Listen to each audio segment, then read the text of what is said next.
یہ ستارے کیا کہتے ہیں کہ ایران نے ایک جو بیڑا اٹھایا ہے اسرائیل کے ساتھ، اس نے متھا لگایا ہے باقاعدہ طور پہ، تو آپ کیا سمجھتے ہیں کہ ورلڈ وار 3 ہونے جا رہی ہے؟ سر ایران کے متھا لگانے سے بہت پہلے یمنیوں نے بھی متھا لگایا ہوا ہے.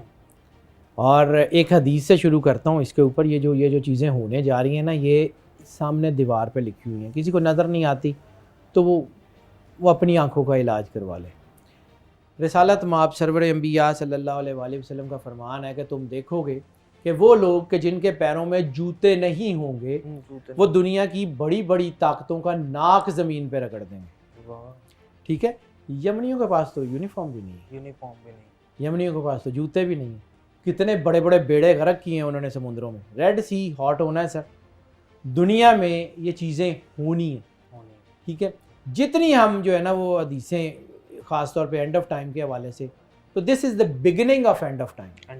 Beginning of end of time اس لیے کہہ رہا ہوں کہ ایک بڑی جنگ آرمگیڈون وہ ابھی نہیں ہے. آرمگیڈون میں ٹائم ہے، لیکن آرمگیڈون سے پہلے 7 سال کی ایک بڑی جنگ کا ذکر سرور انبیاء صلی اللہ علیہ وآلہ وسلم کی احادیث میں ملتا ہے. اس کے علاوہ ایشیا کی صدی کا ذکر سخی سلطان بہو نے اپنی کتابوں میں 2-3 جگہ کیا ہے. ایشین سینچری کا اب آغاز ہے. یہ بار بار دنیا میں نمبرز کے اوپر کام ہو رہا ہے. دنیا پوری کی طاقتیں نمبرز کو پڑھا رہی ہیں. ہمیں نہیں پڑھایا جاتا نان پیئنگ سبجیکٹ کہہ کے، تو دنیا کی بڑی یونیورسٹیز میں یہی علم پڑھایا جا رہا ہے. کیوں پڑھایا جا رہا ہے؟ They know what is going to happen. سرور انبیاء صلی اللہ علیہ وآلہ وسلم نے جو کہا ہے وہ ہو کے رہے گا، وہ کبھی ادھر ادھر نہیں ہو سکتا. اب میں صرف 2 چیزوں کا ذکر کرتا ہوں، پھر آتا ہوں ورلڈ وار کے اوپر کہ وہ کیوں ہے، کیسے ہے، اس کی طرف بھی جاتے ہیں. لیکن بات صرف یہ ہے کہ 2 لفظ ہیں، ان کا کانٹیکس کی بات نہیں کروں. 2 لفظ ہیں سرور انبیاء صلی اللہ علیہ وسلم کی حدیث میں. ایک عتق ہے اور ایک باستان ہے. عتق کے بارے میں تفسیر کرنے والوں نے کہا کہ ہو سکتا ہے یہ اٹک کا پل ہو جس کے اوپر جنگ کی نشانی ہے، کہ اٹک کے پل کے اوپر جنگ ہوگی، اور وہاں اس کا ذکر نعمت اللہ شاہ ولی نے اپنی پیشین گوئیوں میں کیا ہوا. دوسرا ہے باستان. باستان سے 2 لفظ ایکسٹریکٹ کیے جاتے ہیں. ایک بوسٹن، ٹھیک ہے، اور دوسرا یہ کہا جاتا ہے کہ اٹس میں بھی پاکستان، کیونکہ عربی میں پے نہیں ہوتا. باستان کاف کہیں لکھنے میں رہ گیا.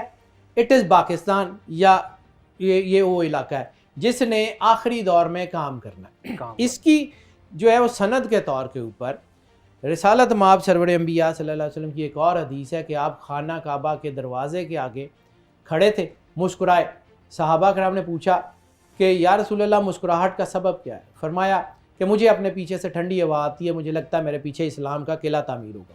خانہ کعبے کے دروازے کے بالکل سامنے نقشے پہ سیدھی لائن لگائیں، پہلی بندرگاہ کراچی پڑتی ہے. آپ سوچ بھی نہیں سکتے کہ یہ جس ایریا میں ہم رہ رہے ہیں جس کا نام پاکستان ہے، یہ عام سا نہیں ہے. اس کی قیمت ہم نے 10 لاکھ جانوں کی قربانی سے دی تھی. This is not the ordinary area. اور یہ واقعی ایسی بات ہے، وہ جو علامہ صاحب نے کہا تھا وہ میرا وطن ہے، جہاں سے آتی تھی میرے عرب کو ٹھنڈی ہوا، وہ میرا وطن ہے، وہ میرا وطن ہے. تو یہ وہی ہے.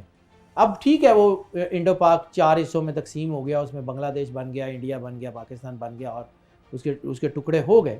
لیکن یہ جو ہے نا ایریا جہاں ہم رہتے ہیں، اٹک کا پل، یہ بہت اہم ہے. اس کا ذکر بھی ملتا ہے، نعمت اللہ شاہ ولی نے بھی کیا ہے، بابا وانگا نے بھی کیا ہے، نوسٹریڈیمس نے بھی اس کا ذکر کیا ہے، اور ان جنگوں کا بھی ذکر ہے. اب آ جاتے ہیں کہ یہ جو متھا لگایا ایران نے، یہ اس کا امپیکٹ کیا ہوگا. تو سر رسالت مآب کی ایک اور حدیث ہے، سرور انبیاء صلی اللہ علیہ وسلم نے فرمایا کہ آسمان سے تم پر آگ برسانے والے تیر برسیں گے اور تمہارے شہروں کو غرق کریں گے. وہ 1.5 فٹ کا کوئی تیر جو جس کے اوپر انہوں نے ٹاکی لپیٹ کے آگ لگائی ہوتی ہے، وہ ہے یا یہ بلسٹک میزائل ہے؟ بلسٹک میزائل ہے، 180 میزائل تھے. ٹھیک ہے، آسمان سے. اور اگر ہمارے پاس جتنے ایٹم بمز موجود ہیں دنیا میں اس وقت موجود ہیں، جو بن رہے ہیں اس کی بات نہیں کروں، جو کیلکولیٹڈ موجود ہیں، ان میں اتنے کیپیسٹی ہے کہ پوری زمین کو 3 مرتبہ تباہ کیا جا سکتا ہے شبراتے جلانے میں. وہ جو مولا امام مہدی علیہ الصلوۃ والسلام کا ہے کہ 100 کوس پہ دیا جلے گا، تو وہ 100 کوس پہ دیا اسی لیے چلے گا نا، بڑے بڑے شہر تباہ ہوں گے. لیکن ابھی کب ہوں گے؟ آرمگیڈون کی باری ہے، رہے گی بات. تو سر پاکستان اس وقت شدید خطروں کی زد میں. مشرق وسطیٰ میں لگنے والی آگ پاکستان پہنچتے ٹائم نہیں لگے گا، ٹائم نہیں لگے گا بالکل. اور جو مجھے کیلکولیشن نظر آ رہی ہے اس کی کیلکولیشن میں